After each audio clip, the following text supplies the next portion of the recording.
BNP chairperson Begum Khaleda Zia শারীরিকভাবে অসুস্থ অনুভব করায় এভারকেয়ার হসপিটালে চিকিৎসাধীন আছেন। বেগম খালেদা জিয়ার শারীরিক অবস্থা যথেষ্ট সংকটাপন্ন এবং তাকে নেবুলাইজার সাপোর্ট দেওয়া হয়েছে। ফুসফুসে সংক্রমণ দেখা দিয়েছে, লিভারে সংক্রমণ দেখা দিয়েছে। যুক্তরাজ্য এবং চীন থেকে বিশেষজ্ঞ চিকিৎসক দল বেগম খালেদা জিয়ার চিকিৎসা দিয়েছে। লন্ডন থেকে বেগম খালেদা জিয়াকে দেখার উদ্দেশ্যে এসেছেন বেগম খালেদা জিয়ার পুত্রবধূ ডাক্তার জুবাইদা রহমান। আজ সকালবেলা তিনি ঢাকার হজরত শাহজালাল আন্তর্জাতিক এয়ারপোর্টে নামেন এবং তিনি এয়ারপোর্টে আসেন তার শাশুড়ি বেগম খালেদা জিয়া, যিনি সাবেক প্রধানমন্ত্রী, তার শারীরিক অবস্থার খোঁজ খবর নেন। এরপরে বেশ কিছু সময় অবস্থান করেন হসপিটালে। এরপরে তিনি তার মায়ের কাছে, ডাক্তার জুবাইদা রহমান তার মায়ের কাছে ধানমন্ডিতে তার পৈতৃক যে বাড়ি, সে বাড়িতে ফিরে যান এবং বেগম খালেদা জিয়াকে বিদেশে নেওয়ার জন্য একটা চেষ্টা রয়েছে। ডাক্তারদের পক্ষ থেকে জানানো হয়েছে যে বেগম খালেদা জিয়ার শারীরিক অবস্থা অত্যন্ত সংকটাপন্ন হওয়ার কারণে শারীরিক অবস্থার উন্নতি হলেই তাকে বিদেশে নেওয়া হবে এবং কাতারের যিনি আমির আছেন তার দেওয়া উপহার হিসেবে তিনি একটি বিশেষ এয়ার অ্যাম্বুলেন্স পাঠাবেন। সেই এয়ার অ্যাম্বুলেন্সে করেই বেগম খালেদা জিয়াকে লন্ডনে নেওয়ার একটি পরিকল্পনা আছে। বলে রাখা ভালো, 5 আগস্টের পরে বেগম খালেদা জিয়া উন্নত চিকিৎসার জন্য লন্ডনে গিয়েছিলেন এবং লন্ডন ক্লিনিকে তিনি চিকিৎসা নিয়েছিলেন। তার ফুসফুসের এবং লিভারের যে জটিলতা রয়েছে, সেই সকল জটিলতার জন্য তিনি অ্যান্টিবায়োটিক নিচ্ছেন এবং নেবুলাইজার সাপোর্ট নিচ্ছেন। বিশেষজ্ঞ চিকিৎসকরা তাকে সার্বক্ষণিকভাবে পর্যবেক্ষণে রাখছেন এবং তাকে চিকিৎসা প্রদান করছেন। তো লন্ডনে যাওয়ার জন্য যে কাতার আমিরের বিশেষ উপহার হিসেবে যে এয়ার অ্যাম্বুলেন্সটি পাঠানোর কথা রয়েছে, এটিতে যান্ত্রিক ত্রুটি দেখা দেয়। যান্ত্রিক ত্রুটি মেরামতের জন্য এই অ্যাম্বুলেন্সটি গতকাল রাতেই বাংলাদেশে এসে পৌঁছানোর কথা ছিল।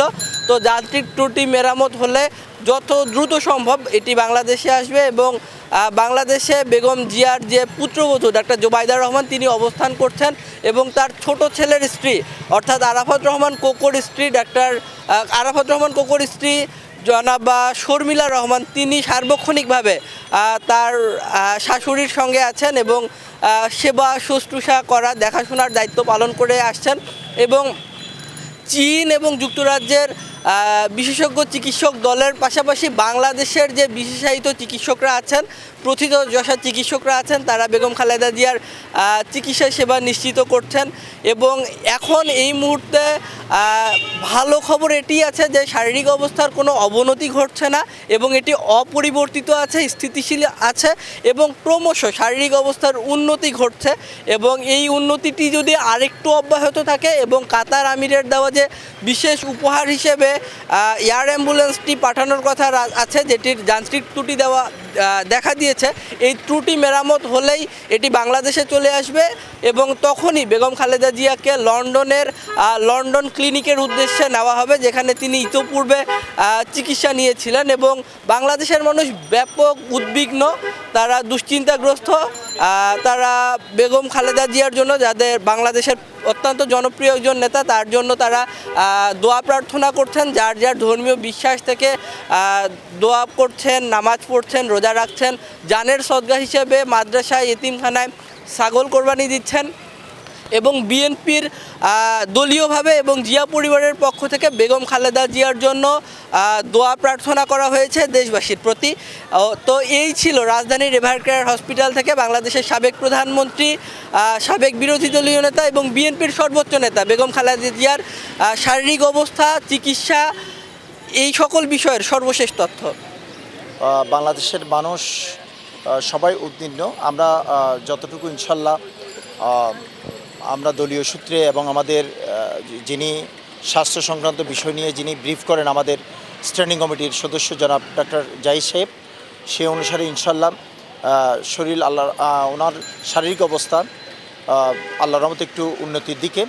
তবে আজকে লন্ডন নিয়ে যাওয়ার যে কর্মসূচিটা ছিল, সে কর্মসূচিটা আশা করি ওনার শারীরিক টোটাল কন্ডিশনের উপর নির্ভর করে এবং কাতার অ্যাম্বুলেন্সের যেটা আসার কথা ছিল, এটা যান্ত্রিক ত্রুটিজনিত কারণে হয়তো আজকে নিতে পারে নাই। আমরা আশা করি আগামী রোববারে উন্নত চিকিৎসার জন্য ওনাকে লন্ডন নিয়ে যাবেন। দলীয় সূত্রে আমরা এটা তথ্য পেয়েছি। তো আমরা সকল দেশবাসী আমরা বাংলাদেশের কোটি মানুষ ওনার জন্য দোয়া করছেন, যাতে বাংলাদেশের গণতন্ত্রের সাথে এবং বাংলাদেশের এই আগামী দিনের গণতন্ত্রের পথ চলায় যেন ওনার ভূমিকা অতীতে যেরকম ছিল সেই ভূমিকার যেন অব্যাহত থাকে। সেই ধারাবাহিকতায় বাংলাদেশ জাতীয়বাদী দলের নেতৃত্বে উনি আবার ফিরে আসবেন। বাংলাদেশের মানুষ এবং সর্বময় রব্বুল আলমের প্রতি আমাদের প্রতি একান্ত আমরা অবশ্যই দোয়া করি, যাতে উনি আমাদের মাঝে ফিরে এসে দেশের যে গুরুত্বপূর্ণ অবদান যিনি অতীতে রেখেছেন, ভবিষ্যতে যেন একই অবদানে যেন বাংলাদেশকে একটি গণতান্ত্রিক সুস্থধারার রাজনীতিতে যেন নিয়ে আসতে পারে, সেটার জন্য আমরা সকলের কাছে, দেশবাসীর কাছে দোয়া কামনা করি। ধন্যবাদ।